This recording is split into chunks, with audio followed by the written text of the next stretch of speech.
महीनों से महंगाई की मार आप में हम सब झेल रहे हैं और इस हफ्ते कम से कम इस पर चर्चा होती दिखी। संसद में चर्चा हुई, मॉनसून सत्र के तीसरे हफ्ते में ही सही, लेकिन सोमवार को लोकसभा में चर्चा हुई और मंगलवार को राज्यसभा में चर्चा हुई। और चर्चा के नाम पर फ्री फंड का अनाज 5 किलो जो अनाज दिया गया और दिया जा रहा है 80 करोड़ लोगों को। कहां है महंगाई? गरीब को तो महंगाई महसूस हो नहीं रही। किसानों की आत्महत्या के कोई खबर नहीं आ रही, तो किसान कहां परेशान है? और उसके बाद वित्त मंत्री निर्मला सीतारमण का बयान दोनों ही सदनों में, उसकी शुरुआत ही इस बात से होती है कि राजनीतिक आरोप प्रत्यारोप लगाए जा रहे हैं तो मैं भी राजनीतिक जवाब दूंगी।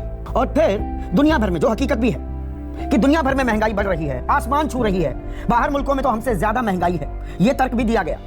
और कुछ वो ऋण की जो ऐड आती थी, भला तेरी कमीज मेरी कमीज से सफेद कैसे, ये मैंने पहले भी इस्तेमाल किया है। महंगाई के बारे में यह तर्क भी गढ़ने की कोशिश की गई कि मेरी महंगाई तेरी महंगाई से अच्छी है। यूपीए काल के महंगाई दर के आंकड़ों से तुलना की गई आज के आंकड़ों की।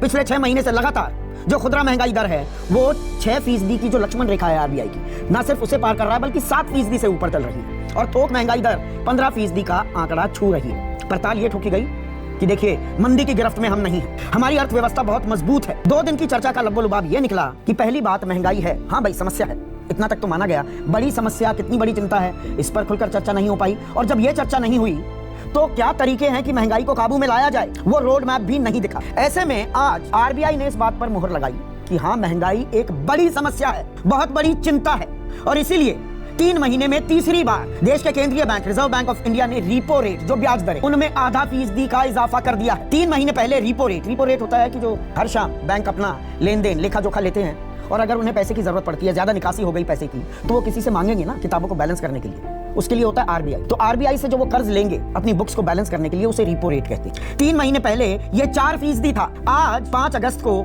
ये हो गया है 5.4%। तो इससे एक बात साफ हो जाती है कि ब्याज दरें महंगी हुई तो जो भी चीजें, जो भी आप कर्ज लेते हैं, home loan, car loan, personal loan और आजकल तो घर के साजो सामान, कुछ भी चीज, फोन लेने के लिए लोन लेते हैं लोग, वो सब महंगा होने वाला है। हमने रोटी, कपड़ा, खाने पीने की चीजें, जरूरतों पर बहुत चर्चा की है। पहले पेट्रोल डीजल के दाम बढ़े, अब एलपीजी के दाम बढ़ रहे हैं, 1053 पर सिलेंडर है। अभी कल सीएनजी और पीएनजी के दामों में इजाफा किया गया, 5 रुपए बढ़ गए सीएनजी के दाम, 96 रुपए से ऊपर डीजल से महंगा हो गया है सीएनजी। पीएनजी 2 हफ्तों में आईजीएल जो कंपनी है एनसीआर में जो पीएनजी सप्लाई करती है, 2 हफ्ते में 2 बार अपने दाम बढ़ा चुकी है। फल फूल, सब्जी, आटा, दाल, चावल, गेहूं, इनको जीएसटी के दायरे में जो लाया गया, उसके चलते जो दाम बढ़े वो तो हमने चर्चा की है, तो मैं दोबारा से उन आंकड़ों में नहीं जा रहा। लेकिन अब ब्याज की मार भी पड़ेगी क्या? सपनों का घर, और इस साल के शुरुआती 6 महीनों में सबसे ज्यादा घर बिके। अब रियल एस्टेट कंपनियां कह रही हैं भैया इस पर तो ब्रेक लगती दिखेगी, घर की जो डिमांड है वो कम होगी और डिमांड ही नहीं, जो आप किस्तें भर रहे थे वो अब महंगी होने वाली है। और इसकी एक मानगी आपको बता दूं, 30 लाख रुपए का अगर आपने लोन लिया है, 30 लाख के करीब का, हम ज्यादातर लोग उतना लोन लेते हैं अपने सपनों के घर के लिए, और 20 साल की अवधि है। पहले जहां पर हम 28,22,000 रुपए कुल ब्याज चुका करते, अब हमें 30,44,000 यानी कि 2.5 लाख रुपए और ज्यादा भरने होंगे। हर महीने लगभग 1,000 रुपए सीधे सीधे हमारी किस्त और बढ़ जाएगी। तो रोटी कपड़ा के बाद अब मकान भी क्या महंगे होने जा रहे हैं। पर सड़क पर जो हो रहा है वो देखिए, जबरदस्त घमासान मचा हुआ है। आज कांग्रेस पार्टी ने प्रदर्शन किया, अब उन्हें याद आई कि यहाँ सिलेंडर लेकर भी सड़कों पर जाया जा सकता है, महंगाई के खिलाफ सड़क पर उतरा जा सकता है। पर इसमें भी राजनीतिक आरोप प्रत्यारोप हावी हो गए। बीजेपी की तरफ से कहा गया कि महंगाई और बेरोजगारी का ये मुद्दा तो खामखा बना रहे हैं, असल वजह है ईडी के छापे कि यंग इंडिया के दफ्तर को सील कर दिया। ईडी लगातार पूछताछ कर रही है, अभी सोनिया गांधी से की, पहले राहुल गांधी से भी की थी। तो उस बात से कांग्रेस की छटपटाहट दिख रही है। पर इन राजनीतिक आरोप प्रत्यारोप से दूर आम आदमी कितना छटपटा रहा है, इस पर भी चर्चा होगी क्या? इसका संज्ञान लिया जाएगा क्या? और महंगाई की जब हम बात करते हैं, देखिए महंगाई होती है, अर्थव्यवस्था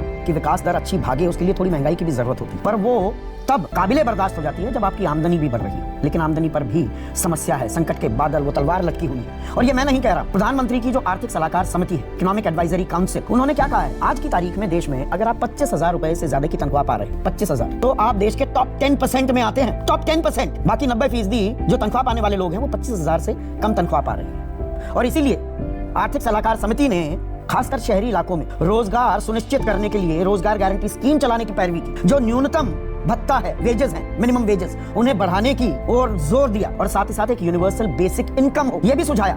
और यूनिवर्सल बेसिक इनकम की बात क्यों आ जाती है? क्योंकि एक सर्वे किया गया, उस सर्वे में, और सर्वे किया गया 2,42,000 घरों में। People's Research on India Consumer Economy, price नाम का एक मुंबई का थिंक टैंक है, उसने क्या पाया कि 20% जो हमारे सबसे गरीब लोग हैं, उनकी आमदनी 53% का गोता खा गई। 53% का गोता 5 साल में, 2015 से 2020-21 की ये बात की जा रही है।